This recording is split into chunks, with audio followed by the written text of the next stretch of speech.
আসসালামু আলাইকুম সম্মানিত উপস্থিতি। আজকে আমাদের বিশেষ আয়োজন যার উসিলা আমরা আসলে নির্বাচন কি জিনিস এবং রাজনীতি কি জিনিস আমরা এখনো বুঝি নাই, তা যেটুকুই বুঝি। কিন্তু ছাত্র দল, যুবক দল, আমরা যারাই আছি না কেন এই প্রবাসের মাটিতে আমরা এই ছাত্র দল, যুব দল এগুলা খুঁজাখুঁজি করে কিছু পাইব না। আমরা খুঁজাখুঁজি করতে হবে। আমরা যে প্রবাসী রেমিটেন্স যোদ্ধা, আমরা দেশে গেলে কোনো সম্মান পাই না। আমরা বর্তমান সরকার, তত্ত্বাবধায়ক সরকার যে আছেন বর্তমানে ক্ষমতায়, উনি 2 দিন বাদে বাদে কিরকম আইন করে, কিরকম শৃঙ্খলা করে, আমরা এগুলো সবাই দেখতেছি। বিভিন্ন দেশের মানুষ প্রতিবাদ জানাইতেছে, কিন্তু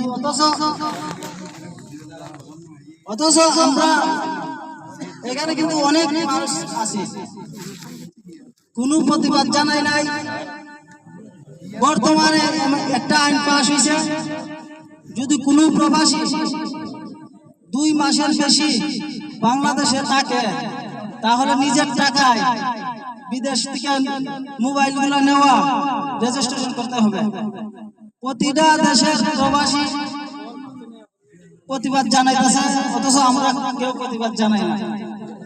তো সকল প্রবাসীর কাছে আমার অনুরোধ, আমরাও রেমিটেন্স যোদ্ধা, সবাই এক হয়ে প্রতিবাদ জানাতাম। আমরা সম্মানটুকু আমরা ওদের কাছ থেকে আদায় করতাম। বিএনপি, আওয়ামী লীগ এগুলা বুঝি না প্রবাসের মাটিতে। বিএনপি করি, আওয়ামী লীগ করি, দেশে কোনো সমস্যা নাই। কিন্তু আমরা প্রবাসীরা যে রাতের রাত দিনের দিন কাটতাছি, আমরা ন্যায্য অধিকারটা আমরা পাইতেছি না। এই বিষয়ে আমরা কেউ কোনো কিছু আলাপ করি না। প্রতিটা মানুষ আমরা ভাই ভাই হয়ে আমরা যেন আমরা ন্যায্যটা আদায় করতে পারি, সবাই এরকম কথাবার্তা বলবে। আর এখানে আমরা যার জন্য আয়োজন করছি, বেগম খালেদা জিয়া, ওনার জন্য সবাই দোয়া করবেন। আমরা শুধু ওনার জন্য দোয়া করলে হবে না, আমরা যে প্রবাসের মাটিতে বসতেছি, আমরা মা বাবা আছে, ওনাদের জন্য সবাই দোয়া করবেন। তো সবাই ভালো থাকবেন। আসসালামু আলাইকুম ওয়া রাহমাতুল্লাহি ওয়া বারাকাতুহু। সালাম হিন্দু ভাইদেরকে আদাব। আজকের যে অনুষ্ঠানটা খালেদা জিয়ার জন্য, এরা সবাই দল মল নির্বিশেষে সবাই উনিকে একটু দেখবেন, আর উনি যাতে আমাদের মধ্যে ফিরে আসতে পারে সুষ্ঠুভাবে। থেকে দোয়া করবেন এর লেগে, আর সবাই মা বাবার লেগে সবাই দোয়া করবেন। প্রবাসীরা যত প্রবাসীরা আছে, আমি একটা কথা বলছিলাম, কিন্তু আমাদের একজন ভাই আছে, উনি কিন্তু আসলে বিএনপি ভক্ত। আমি ওর দাওয়াতে গেছিলাম এই শীতের মাটিতে। কথা হলো, আমি ওকে বক্তব্য দেওয়ার জন্য বলছি।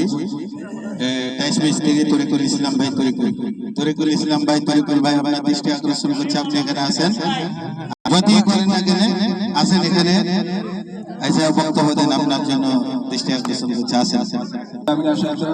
বিসমিল্লাহির রহমানির রহিম। আসসালামু আলাইকুম ওয়া রাহমাতুল্লাহি ওয়া বারাকাতুহু। এখন আমাদের উদ্দেশ্য হলো, আমাদের 3বারের প্রধানমন্ত্রী খালেদা জিয়া উনি অসুস্থ, ওনার জন্য সবাই দোয়া কামনা করি, যে দলই করেন, কারণ উনি কোনো কারো ক্ষতি করেনি কোনোদিন, সবাই ওনার জন্য কাঁদতে। দয়া করে ওনার জন্য সবাই 2 হাত করে দোয়া করবেন, উনি যেন আমাদের মাঝে আবার সুস্থতা নিয়ে আবার যেন আমাদের সাথে ফিরে আসতে পারে। সবাই ওনার জন্য দোয়া করবেন। এই নিয়ে আমার বক্তব্য শেষ করলাম। আসসালামু আলাইকুম।